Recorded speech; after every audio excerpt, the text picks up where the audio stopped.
அதிகாரம் 10. ஆகாபின் வழிமரபினர் கொல்லப்படுதல். ஆகாபிற்கு சமாரியாவில் 70 மைந்தர்கள் இருந்தார்கள். ஆதலால் ஏகு சமாரியாவின் தலைவர்களுக்கும் இஸ்ரேலின் பெரியோர்களுக்கும் ஆகாபின் மைந்தர்களின் காப்பாளர்களுக்கும் எழுதி அனுப்பிய மடல் இதுவே. இம்மடல் உங்களை வந்தடைந்தவுடன் உங்கள் தலைவரின் மைந்தர்கள் உங்களோடு இருப்பதாலும் தேர்களும் குதிரைகளும் அரண் சூழ் நகரும் படைக்கலங்களும் உங்களிடம் இருப்பதாலும் உங்கள் தலைவரின் மைந்தர்களுள் சிறந்தவனும் தகுதி உடையவனுமான ஒருவனை தேர்ந்தெடுத்து அவனுடைய தந்தையின் அரியணையில் அவனை அமர்த்தி உங்கள் தலைவரின் குடும்பத்தை காப்பாற்ற போராடுங்கள்.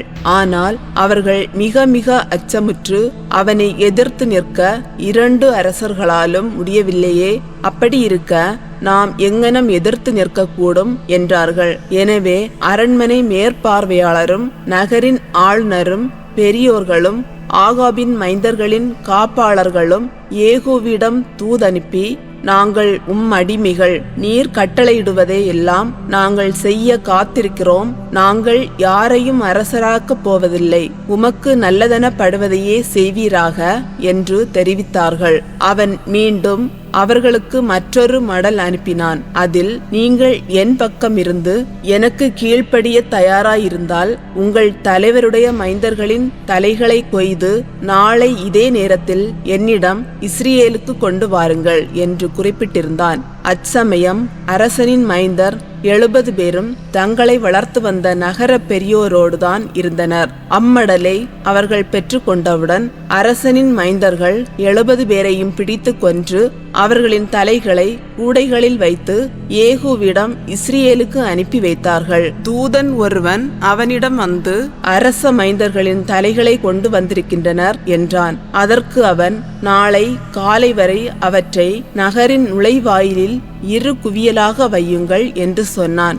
மறுநாள் பொழுது புலர்ந்ததும் அவன் வெளியே வந்து மக்கள் அனைவரின் முன்னிலையில் நின்று கொண்டு, நீங்கள் குற்றமற்றவர்கள்.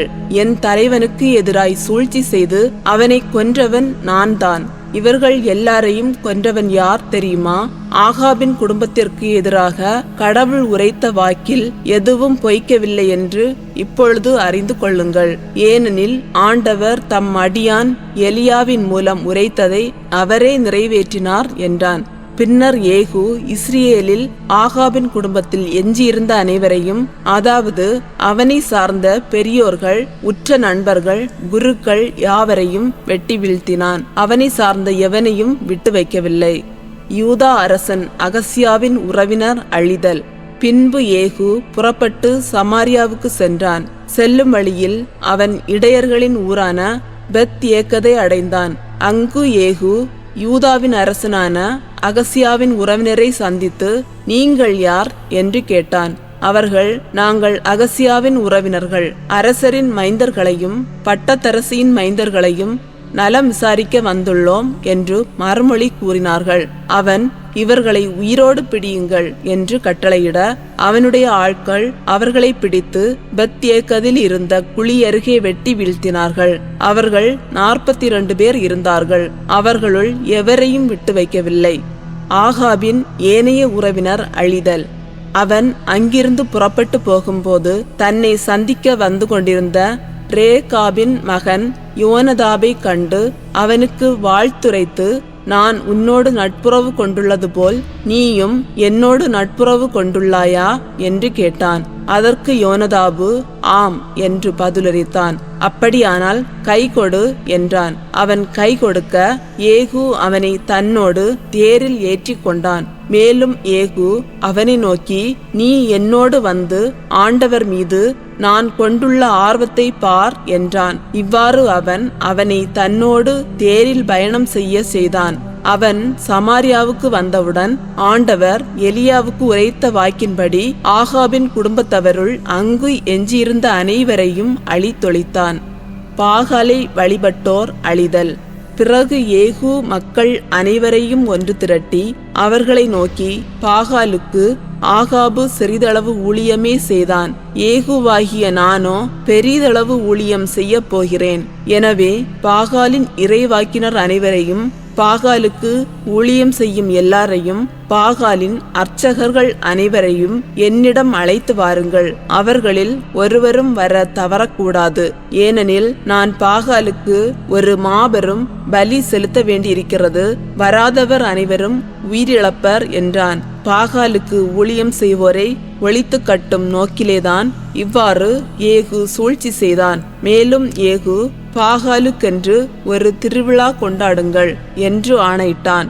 அவர்களும் அதை அறிவித்தார்கள். இஸ்ரேல் நாடெங்கும் ஆட்களை அனுப்பி பாகாலுக்கு ஊழியம் செய்தோர் அனைவரையும் வரவழைத்தான். அவர்களுள் எவனும் வர தவறவில்லை. அவர்கள் பாகாலின் கோவிலினுள் நுழைந்தார்கள். பாகாலின் கோவில் முழுவதும் மக்களால் நிறைந்திருந்தது. அப்பொழுது ஏகு ஆடை பொறுப்பாளரிடம் பாகாலின் ஊழியர்கள் அனைவருக்கான ஆடைகளை எடுத்து வந்து கொடு என்றான். அவ்வாறே அவன் அவர்களுக்கான ஆடைகளை எடுத்து வந்து கொடுத்தான். பிறகு ஏகு ரேகாபின் மகன் யோனதாபுடன் பாகாலில் கோவிலினுள் நுழைந்தான். அவன் பாகால் ஊழியர்களை நோக்கி, உங்களிடையே ஆண்டவரின் அடியார்கள் யாரேனும் இருக்கிறார்களா என தேடி பாருங்கள். இங்கே பாகாலின் அடியார்கள் மட்டுமே இருக்க வேண்டும் என்றான். பிறகு அவர்கள் பலி பொருட்களையும் எரி பலிகளையும் செலுத்த உள்ளே நுழைந்தார்கள். ஆனால் ஏகு 80 காவலரை வெளியே நிறுத்தி வைத்து, உங்கள் கையில் அளிக்கப் போகிற ஆட்களில் எவனை ஆகிலும் நீங்கள் தப்பியோடவிட்டால் அவனுக்கு பதிலாக உங்கள் உயிரை இழப்பீர்கள் என்று கூறியிருந்தான். எரிபலி முடிந்தவுடன் ஏகு காவலர்களையும் படை தலைவர்களையும் நோக்கி, நீங்கள் உள்ளே சென்று அவர்களில் ஒருவனும் தப்பி ஓடிவிடாமல் எல்லாரையும் வெட்டி வீழ்த்துங்கள் என்றான். அதன்படியே காவலர்களும் படை தலைவர்களும் அவர்களை வாளுக்கு இரையாக்கி அவர்களுடைய பிணங்களை வெளியே எறிந்தபின் பாகால் கோவிலின் உள்ளறைக்கு சென்றார்கள். அவர்கள் அங்கிருந்த பாகாலின் சிலை தூணை வெளியே கொண்டு வந்து எரித்து போட்டார்கள். இவ்வாறு பாகாலின் சிலை தூணை எரித்து பாகாலின் கோவிலையும் அவர்கள் இடித்து போட்டார்கள். இன்று வரை அது கழிவறையாக பயன்பட்டு வருகிறது. இவ்வாறு ஏகு இஸ்ரேல் நாட்டினின்று பாகால் வழிபாட்டை அறவே ஒழித்தான். ஆயினும் இஸ்ரேலரை பாவத்திற்கு உள்ளாக்கிய நெபாற்றின் மகன் எரோபவாமின் பாவ வழி நின்று ஏகு விலகவில்லை.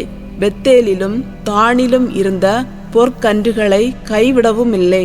பின்பு ஆண்டவர் ஏகுவை நோக்கி, என் பார்வையில் செம்மையானதை நீ நன்கு செய்து முடித்தாலும் ஆகாபின் குடும்பத்தினருக்கு எதிராக நான் விரும்பியவற்றையெல்லாம் நிறைவேற்றினதாலும் உன் புதல்வர் இஸ்ரேலின் அரியணையில் 4ஆம் தலைமுறை வரை வீற்றிருப்பர் என்றார். ஆனால் ஏகு இஸ்ரேலின் கடவுளாகிய ஆண்டவரின் சட்டத்தை தன் முழு இதயத்தோடு பின்பற்றவில்லை. அவன் இஸ்ரேலை பாவத்திற்கு உள்ளாக்கிய எரோபவாமின் பாவ வழியினின்று விலகவும் இல்லை. ஏகுவின் இறப்பு. அக்காலத்தில் ஆண்டவர் இஸ்ரேல் நாட்டின் பரப்பளவை குறைக்க தொடங்கினார். அசாயேல் அதன் எல்லை பகுதிகள் அனைத்தையும் கைப்பற்றலானான். காத்து, ரூபன், மனாசே ஆகிய குலங்களுக்குரியதும் யோர்தானுக்கு கிழக்கே இருந்ததுமாகிய கிலேயாது நாடு முழுவதையும் அர்னோன் பள்ளத்தாக்கிலுள்ள அரோயேர் முதல் கிலேயாது பாசான் வரையுள்ள நாடுகளையும் அவன் கைப்பற்றலானான். ஏகுவின் பிற செயல்களும் அவன் செய்தவை யாவும் அவன் வீர செயல்கள் யாவும் இஸ்ரேல் அரசர்களின் குறிப்பேட்டில் எழுதப்பட்டுள்ளன அல்லவா? ஏகு தன் மூதாதையருடன் துயில் கொண்டான். சமாரியா நகரில் அவனை அடக்கம் செய்தனர். அவனுக்கு பின் அவனுடைய மகன் யோவகாசு அரசனானான். ஏகு சமாரியாவில் இருந்து கொண்டு 28 ஆண்டுகள் இஸ்ரேலை ஆட்சி செய்தான்.